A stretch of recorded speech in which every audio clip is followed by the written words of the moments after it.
ලංකාවේ වියලි කලාපීය සංවර්ධනය සඳහා ඉතා වැදගත් වූ ජල සම්පත් හා බහුකාර්ය ව්‍යාපෘතියක් ලෙස උඩවලවේ බහුකාර්ය යෝජනා ක්‍රමය හැඳින්විය හැකියි. සබරගමුව හා ඌව පළාත් අතර පිහිටි රත්නපුර, හම්බන්තොට සහ මොණරාගල දිස්ත්‍රික්ක අතර මෙම ව්‍යාපෘතිය 1960 දශකයේ සැලසුම් කර 1969 වසරේදී ප්‍රධාන වශයෙන් ක්‍රියාත්මක කිරීම වැඩනීමවා ආරම්භ කළා. මෙම යෝජනා ක්‍රමයේ ප්‍රධාන අරමුණ වුණේ වියලි කලාපයට ජලය සැපයීම, කෘෂි කර්මාන්තය සංවර්ධනය කිරීම, ජල විදුලි බලය නිෂ්පාදනය කිරීම සහ ගම් වතුර පාලනය කිරීමයි. මෙම ව්‍යාපෘතිය යටතේ නිර්මාණය කරන ලද උඩවලවේ ජලාශය ශ්‍රී ලංකාවේ විශාල ජලාශ අතරින් එකක්. වලවෙගේ ගඟ හරහා ඉදිකර ඇති මෙම ජලාශයේ ජලධාරිතාව ඝන මීටර මිලියන 268ක් පමණ වැව්වම් මේ උස මීටර 39ක් පමණ වේ. හෙක්ටයාර 3400කට අධික ප්‍රදේශයක් පුරා විහිදී ඇති මෙම ජලාශය අක්කර 30000ක වලව නිම්නයේ අධික ගොවිබිම් ප්‍රමාණයක් ජලය සපයීම දකුණු වියලි කලාපයේ කෘෂි කර්මාන්තයට විශාල ශක්තියක් ලබා දෙනවා. එමෙන්ම උඩවලවේ ජල විදුලි බලාගාරය මගින් මෙගාවොට් 6ක පමණ විදුලි බලයක් ජාතික විදුලි ජාලයට එක් කරමින් රටේ බල ශක්තිය අවශ්‍යතාවයටද දායක වෙනවා. උඩවලවේ ජලාශයට ආසන්නව පිහිටි උඩවලවේ ජාතික වනෝද්‍යානය ශ්‍රී ලංකාවේ ප්‍රසිද්ධම වනජීවී අභය භූමිය අතරින් එකක්. 1972 ජූනි 30 වෙනි දින පිහිටවන ලද මෙම වනෝද්‍යානය හෙක්ටයාර 30821ක එනම් වර්ග කිලෝමීටර 308ක පමණ විශාලත්වයෙන් යුක්ත වෙනවා. උඩවලවේ ජලාශය ඉදිකිරීම නිසා අවතැන් වූ වනජීවීන් වෙනුවෙන් ඔවුන් ආරක්ෂා කිරීම සඳහා මෙම වනෝද්‍යානය පිහිට වූ මූලිකම අරමුණක් වෙනවා. අද වන විට උඩවලව ජාතික වනෝද්‍යානය ශ්‍රී ලංකාවේ අලි ඇතුන් දැකීමට හොඳම ස්ථාන අතරින් එකක් ලෙස ලොව පුරා ප්‍රසිද්ධියට පත්ව තියෙනවා. මෙහි ශ්‍රී ලාංකික අලි ඇතුන්, කුළුමී හරකුන්, මුවන්, වල්ලූරන්, නරියන්, ඉත්තෑවන් සහ දුර්ලභ කොටියන් දැකගත හැකියි. නමුත් යාල වනෝද්‍යානය වගේ නෙමෙයි ඔබට කොටියෙක් උඩවලව වනෝද්‍යානය තුළ දැක ගැනීම ටිකක් අපහසු වෙනවා. නමුත් අවුරුද්දේ ඕනෑම කාලයක මාස 12 පුළුල්ලේම ඔබ සංචාරයේ යෙදෙනවා නම් උඩවලව වනෝද්‍යානයේ අලියෙක් දැක බලා ගැනීම ඉතාම පහසු කරුණක්. ඊට අමතරව කිඹුලන් සහ විශේෂ කුරුළු වර්ග සෑහෙන ප්‍රමාණයක් උඩවලවේදී ඔබට දැකගත හැකියි. ස්වභාව සෞන්දර්ය, වනජීවී විවිධත්වය සහ ජල සම්පත් සංවර්ධනය එකට ගැලපෙන උඩවලවේ බහුකාර්ය යෝජනා ක්‍රමය උඩවලවේ ජලාශය සහ උඩවලවේ ජාතික වනෝද්‍යානය ශ්‍රී ලංකාවේ ආර්ථික, පරිසර හා සංචාරක ක්ෂේත්‍රයට අතිමහත් වටිනාකමක් එක් කරන මහඟු ජාතික සම්පතක් ලෙස සැලකෙනවා. අද අපි යන්නේ උඩවලව ජාතික වනෝද්‍යානය ඇතුලේ තියෙන තිඹිරියා මංකඩ තියෙන වනජීවී නියාන වෙතටයි. ඉතින් එන්න අපි සමග මේ ස්වභාව සෞන්දර්ය අනූන චාරිකාවේ අත්දැකීම් බෙදා ගන්න.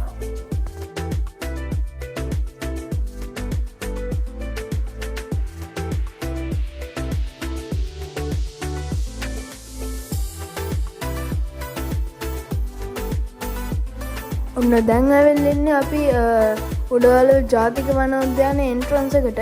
අපි දැන් මෙතනිනුත් ගිහිල්ලා බලමු. ඉතින් එතන තව ටිකක් දුර ගියාම එතන තව පොඩි තැනක් තියෙන. එතනින් තව මාම කෙනෙක් දාලාගෙන අපි යන්න ඕනේ.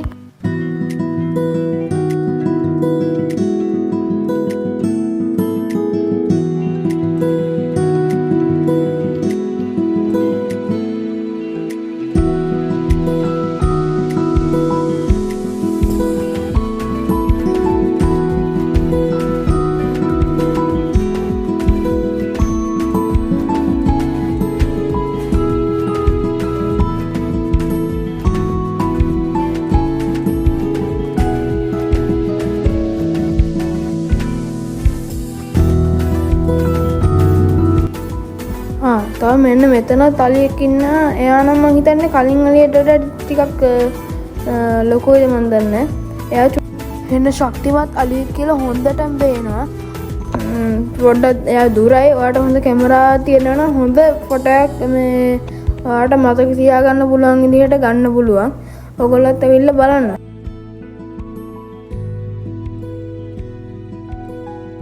ඔන්න අපි ආවා සෆාරි ජීප් අරගෙන එහෙම බංගලෝ එකට යන්න. ඒ කියන්නේ ටිකට් කඩාගෙන සල්ලි මේ ගෙවලා එහෙම යන්න තියෙන තැනට තමයි අපි ඇවිල්ලා ඉන්නේ. දැන් අපේ තාත්තා ඇතුළට ගිහිල්ලා ටිකට් කඩන ගමන් ඉන්නේ. අපි එනම් බලමු ඉතින් මොනවද කරන්න පුළුවන් කියලා. වනෝද්‍යානයට පිවිසුමේ දොරටුවේදී අපි ඒ සඳහා ඔබ ලබා ගන්නා බලපත්‍රය කවුන්ටරයට ඉදිරිපත් කරලා වාහනය සහ යන අමුත්තන්ගේ සංඛ්‍යාව ඔවුන්ට ඉදිරිපත් කරලා ටිකට් පතක් කඩා ගන්න ඕනේ. ඔබට මේ වන නිවහන තුළ තමන්ගේ ෆෝන් කැමරා ආදී යනාදිය චාර්ජ් කරන්න විදුලි බලය නම් ලැබෙන්නේ නැහැ. මොකද ඒවා සූර්ය පැනල මතින් තමයි බලගැන්විලා තියෙන්නේ. තමන් අරන් යන බඩු බාහිරාදී කියන කන්න අරන් යන සියලුම වියලි ආහාර දේවල් අපි අරන් යන්න ඕනේ සහ පානීය ජලය අපි අරන් යන්න ඕනේ. එතන ඉන්න වන බංගලාවේ සිටින සේවකයන් ඔබ ගෙනින් දෙන බඩු බාහිරාදීන් ඔබට රසවත් ප්‍රණීත ආහාර පිළියෙල කරලා දෙනවා. ඒක තමයි ඔබ යද්දි මෙතනින් අපිට බාර දෙනවා ඇඳ ඇතිරිලි සහ කොට්ට උර යනාදී අලුතෙන්ම පැක් කරලා අපිට බාර දෙනවා. අපි නැවත බංගලෝ එකෙන් චෙක්අවුට් වෙලා එද්දි නැවත අපි පරිස්සමෙන් ඒ දේවල් මෙතනට ගෙනත් දෙන්න ඕනි. ඔබ සමග සංචාරයේ යෙදීමට උඩවලව ජාතික වනෝද්‍යානයේ ට්‍රැකර් මහතෙකු මේම ස්ථානයෙන් අපිට ලැබෙනවා. ඔහු ඇත්තටම මේ සම්පූර්ණ සංචාරය ඇතුළත වනෝද්‍යානය ඇතුළේ ඔබගේ භාරකරුව වෙන්නේම ට්‍රැකර් මහතා. ඔහු ලබා දෙන උපදෙස් වලට පිටින් කිසිම දෙයක් නොකිරීමට සහ උපදෙස් සංචාරක මඟ පෙන්වන්නාගේ උපදෙස් අනුව ක්‍රියා කිරීමට සියලුම සංචාරකයන් බැඳී සිටින්න ඕනි. මේ තියෙන්නේ අපි අත්ම වනෝද්‍යානයට ඇතුළත් වෙන සීමාවේ තියෙන මුර කපොල්ල.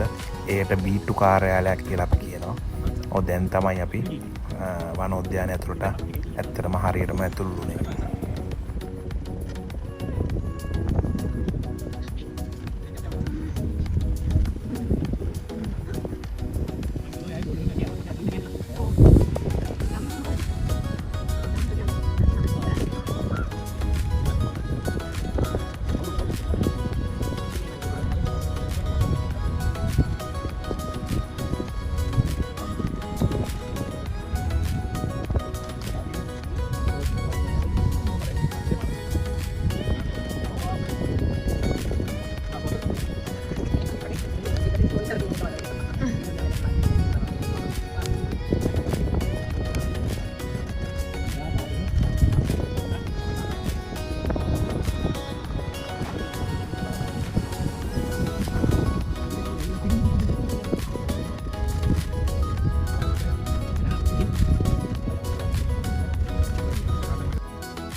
action done.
ගමනේ ඉන්ද්‍රියාමංකඩ වන නිවහනට මෙය උඩවල තනමල්ල පාරේ තියෙන ප්‍රධාන පිරිසමේ ඉඳලා කිලෝමීටර් 16ක් පමණ දුරින් තමයි තියෙන්නේ.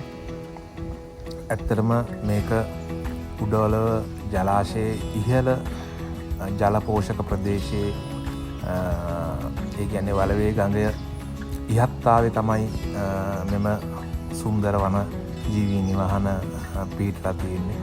මේක ඇත්තටම 1993 වසරේදී තමයි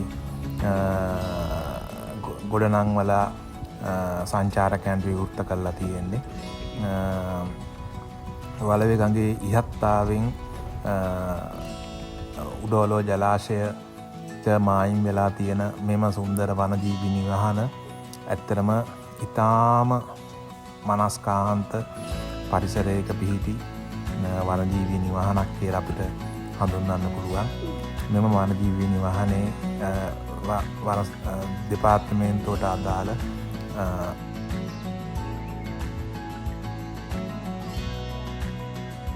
සේවකයන් 2 දෙනෙක් රාජකාරී යෙදලා තියෙනවා. ඔබට 10 දෙනෙකුට නවාතන් ගැනීමේ පහසුකම් මෙම වනජීවී නිවහනේ ඉඩ සලසලා තියෙනවා. එක් කාමරයක් සහ ඒ කාමරය ඇතුලේ අපිට ඉන්න දෙන්නෙකුට නවාතැන් ගන්න පුළුවන්. එලිමහනේ ඇඳන් 10ක් පමණ තියලා තියෙනවා. ඇත්තට මේ වනජීවී නිවහනේ පිට්ටනියක් වගේ එකක් තියෙනවා. ඒකට මුවන් නිතරම ඇවිත් තනකොළ කනව දර්ශනය ඉතාම මානස්කාන්ත දර්ශනයක්.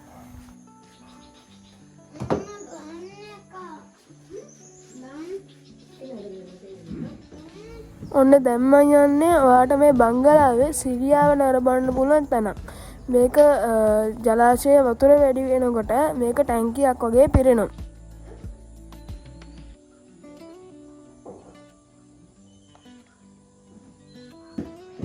ඔන්න දැම්මන් යන්නේ උඩ තට්ටුවට. මේකේ ගිය ගමන් පේනවා අපිට ඇඳවල් එක පැත්තක 4ක් තියෙනවා සහ අනිත් පැත්තේ 4ක් තියෙනවා.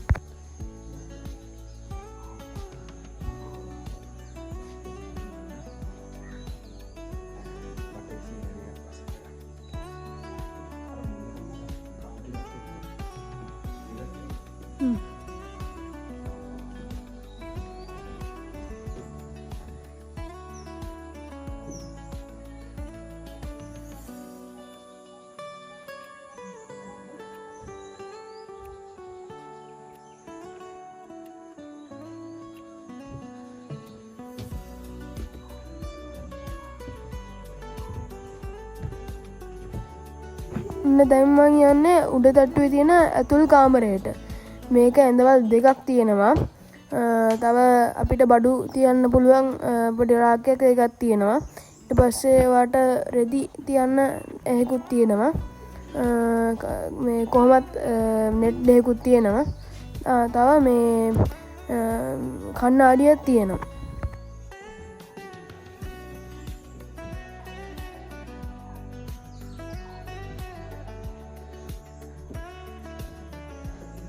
ඔන්න දැන් යන්නේ මම ආත්රුවම එකට. මේකේ කොමඩ් එකක්, සිංක් එකක්, ඒ වගේම ටැප් එකක් සහ ෂවර් එකක් තියෙනවා.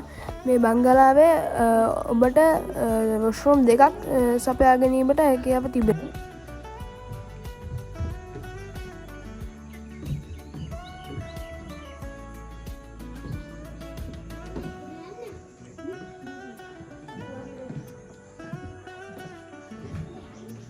ඔන්න මේ තියෙන්නේ පල්ලෙහා තට්ටුව. මේකේ මෙතනක් තියෙනවා සිංක් එකක් සහ කෑම මේසයක් තියෙනවා. තව අපිට වටේ සිරියාව නරඹන්නත් පුළුවන්. අර ඈත තියෙනවා අපිට මේ ගස් කොට වලින් හදපු අපිට වාඩි වෙන්න එහෙම තියෙන තැනක් තියෙනවා.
රාත්‍රී ආහාරයට ගන්නේ බාබකිව්. අපේ තාත්තා බාබකිව් වලට කුල්බඩු ආදිය දාමලා සීසන් ගන්න ගමන් තමයි ඉන්නේ. අද මේ ඉන්න මාමල දෙන්නටත් ලොකු විවේකයක්. මොකද අපේ තාත්තා තමා අද රාත්‍රී ආහාරය සූදානම් කරන්නේ. මෙන්න මේ අපි මෙන්න මේකට පොල්කඩු සහ චාකෝල් දමලා මේ ගින්න ඇවිලෙන්න තමයි තියෙන්නේ දැන්. මෙහිදී අපි නිවස වගේ සබබාසුමක් බලාපොරොත්තු වෙන්න මෙහි සතුන්ට හිංසා නොවන පරිදි අපි ඉන්න ඕනේ. ඒ වගේම සින්දු කීමෙන් වළකින්න ඕනේ.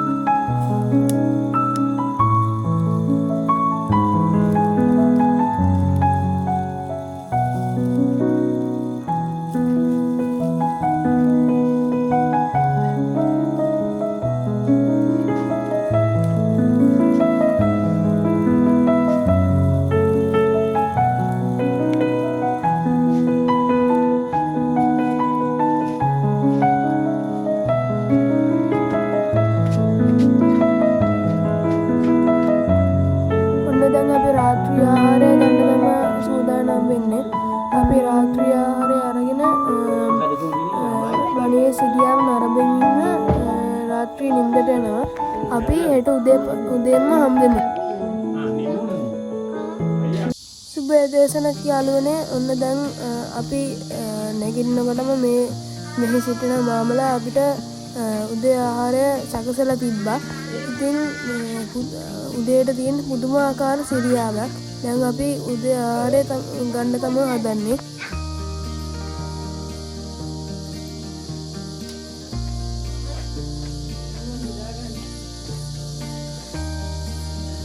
ඔන්න අද අපි ඇවිල්ලා ඉන්නේ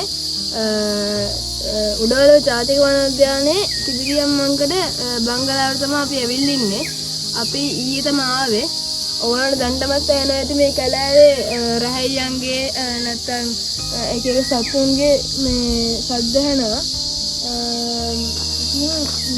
අපි මේක ඉදියා මේ ඉන්නේ වනජීවි දෙපාර්තමේන්තුවේ අපිට මඟ පෙන්නූ එක්කෙනා තමයි මෙන්න මෙයා. චමින්ද මාමා. ඉතින් අපි මෙයාගෙන් ප්‍රශ්න උත්තර ටිකක් අහලා බලමු.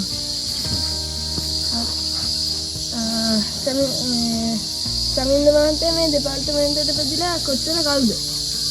දෙපාර්තමේන්තුවට අවුරුදු 15ක් විතර. 15. ඔබගේ ගම කොහෙද? මම උඩවලේ. චමින්ද මහත්තයා මාමට මේ අවුරුදු 15 තුල අමතක නොවන චරිත තියෙනවද? අමතක නොවන චරිත කියන්නේ සිදුවීම්. අමතක නොවන සිදුවීම් නම් ඉතින් ඕන තරම් තියෙනවා. බෝදුරට අලි ගහන්නේ නේවා. ඒ වගේ දේවල් තියෙනවා ඉතින්. මේ ඇත්තට අලි දවසකට කීයක් විතර එනවා? මේ ජාතික වනෝද්‍යානයේම සාමාන්‍යයෙන් අලි 600ක් විතර ඉන්නවා කියලා තමයි කියන්නේ. 100ක් විතර. ඔව්. මේක අක්කර 76000ක් තියෙනවා. බංගලෝස් ගත්තොත් බංගලෝස් 5ක් තියෙනවා. ඊට පස්සේ කැම්ප් සයිට් 5ක් තියෙනවා. තමයි මොනවද දැනගන්නවා? අලියෝ සාමාන්‍යයෙන් මෙහෙට ඇවිල්ලා පහර දෙනවා. ඔව්. සමහර වෙලාවට මේ මිදුලට ඇවිල්ලා තනකොළ කන වෙලාවල් තියෙනවා. බෝධවලගෙන මේ ග්‍රාස් එක කන්න තමයි වැඩි ප්‍රමාණය කට්ටිය. ඔය සමහර තැන්වල තියෙනවා නේද මේ තනකොළ නැති තැන්. ඔය අලියා උතෙන්ට ඇවිල්ලා පයින් ගහලා මේ තනකොළ ගලවගෙන කනවා. මොස් වැඩි මේ පැත්තට නෑ නේ. මෝ වෙනවා ඌර වෙනවා ගොඩක් කුරුල්ල වර්ග ඉන්නවා.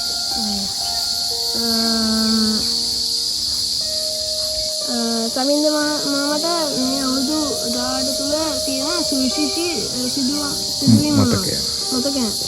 සිදුවීම් කියන්නේ ඉතින් ඕන තරම් තියෙනවා. අපිට සාමාන්‍යයෙන් මෙහෙ ලෙපර්ඩ් කෙනෙක් දානවා කියන්නේ ලොකුම අවස්ථාවක්. සාමාන්‍යයෙන් දැන් මම අවුරුදු 15ක් විතර මෙහෙ වැඩ මේ ගොඩක් නෑ අඩුයි. මම දැකලා තියෙන්නේ 5-6 වතාවක් විතරයි. එතකොට මෙහෙ කොටි සාමාන්‍යයෙන් අපි හිතනවා 20ක් 30ක් විතර ඇති කියලා. ගොඩක් හරි අමාරුයි දුර්ලභ සතෙක්. හරි අමාරුයි බලා ගන්න හම්බෙන් දැක්කොත් තමයි. ඇත්තේ ඉන්නෝ කීප දෙනෙක්. ඔය සුමේද කියලා ලොකු ඇතෙක් ඉන්නවා. එයා සාමාන්‍යයෙන් ජූලි අගෝස්තු වගේ තමයි මේ පැත්තට එන්නේ. සමින්ද මාමා දැකලා තියෙනවද? ඔව් දැකලා තියෙනවා. මේ සංචාරක නිවාසයට සංචාරකයන් එනකොට නැත්නම් විදේශික එනකොට ඔබතුමා කියන පණිවිඩ මොනවද? පණිවිඩ කියන්නේ මේකේ තියෙන නීති මාලාවක්. ඒ නීති මාලාවට යටත් වෙන්න ඕන. මේක පරිසරයක් ඇතුළේනේ අපි ඉන්නේ.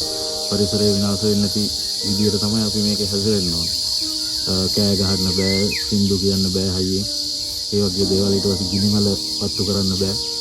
සත්තුන්ට වනසතුන්ට හිරිහැරයක් නොවන විදියට හැසිරෙන්න ඕන මේවා. මේ බංගලෝ එකට නෙමෙයි ඔය එක තැන්වල පොලිතින් ප්ලාස්ටික් වගේ දේවල් තියෙනවා. ඉතින් ඒවා තියෙන්නේ අපි වලවැගයේ යථාවේ තමයි ඉන්නේ. ඔබතුමාට ඉහළ කලාපේ ජීවත් වෙන කට්ටියට දෙන්න පණිවිඩයක් තිබේද? දෙන්න පණිවිඩයක් කියන්නේ මෙහෙම ඒ ගඟ උඩ ඒ පැත්තේ ගම් එහෙම තියෙනවා. ගම් ගොඩක් තියෙනවා. මේ පාර්ශ්වය සාමාන්‍යයෙන් ගම් 50 ගානකින් වට වෙලා තියෙන්නේ. ඉතින් නිෂ්ක්‍රියාකාරකම විදියට පොලිතින් ප්ලාස්ටික් එහෙම මේ ගඟට දැම්මට පස්සේ ඒවා මේ පැති වලට එනවා. අර ඈත පේන්නේ සමහර ලාවට අපිට යන්න බැරි සීමාවේ තියෙනවා පොලිතින් එහෙම කියලා. මේ විදිහ අපිට ගන්නත් බෑ. ඒ කට්ටියට දෙන්න තියෙන පණිවිඩය තමයි කිසි දෙයක් දාන්න නැතුව අපවිත්‍ර කරන්න නැතුව පරිසරය මේ කට්ටියගේ ජීවනෝපාය කරගෙන යන්න කියලා තමයි කියන්න තියෙන්නේ. දැන් බංගලෝවේ කවට දැක්ක නේද බබු? හරිම පිරිසිදුයි. පොලිතින් ප්ලාස්ටික් කිසිම දෙයක් නැහැ. තියෙන ගස් කොළන් වල කැච්ච දේවල් විතරයි. ඒවත් අතු ගාලා හොඳ ලස්සනට පිරිසිදුව තියෙනවා. මතකද අපි පාරේ යනකොට සමහර තැන්වල ප්ලාස්ටික් වතුර බෝතල් පොලිතින් එහෙම වැටලා තිබුණා. ඒ අපේ දේශීය සංචාරකයෝ ආවට පස්සේ තමයි ඒ වගේ වැඩ වෙන්නේ. කවදාවත් විදේශිකයෙක්ගේ අතින් කිසිම දෙයක් ටොපියක් කෑවත් කොලේවත් වැටෙන්නේ නැහැ. ඒව ගානට ඒ කට්ටිය බෑග් එකක හෝ කලිසම සාක්කුවක හරි දාගන්න. අපේ දේශීය ජනතාවට පස්සේ පොඩ්ඩක් වෙනස්. ඒක අපි දේශීය ජනතාවට කියන්න පරිසරය විනාශ වෙන්නේ නැති විදිහට මේ උද්‍යාන සංචාරය කරලා සත්තු නරඹලා පිට වෙලා යන්න කියලා. ඔබතුමාටත් මේ බංගලෝ එකේ සිටින මේ මිනිසුන් දෙදෙනාට බෙහෙවින්ම ස්තුතියි. මොකද අපිට මඟ පෙන්වලා දුන්නට. අන්න දැන් අපි බංගලෝ එකෙන් පිටත් වෙන්න හදන්නේ. මේ අසංක මාම තමයි අපිට ආහාර පාන සහ පාසුකම් සපයලා දුන්නේ. ඉතින් අසංක මාමට මම බෙහෙවින් ස්තුතියි කරනවා. තර කියන්නේ ආයෙත් ඇවිත් යන්න ඉන්නේ කියලා. අන්න